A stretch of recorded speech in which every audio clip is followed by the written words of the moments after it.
How's it going, everybody? Ryan Cudahy here, coming to you with a really exciting destination, FXBG. Very different than what we've done in the past, but nonetheless just as much fun. So we're at Wine and Design on Sophia Street, right across from Brock's.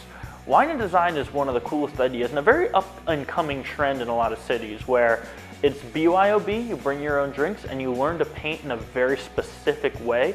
Not necessarily watercolors, but with water, you got nice paints.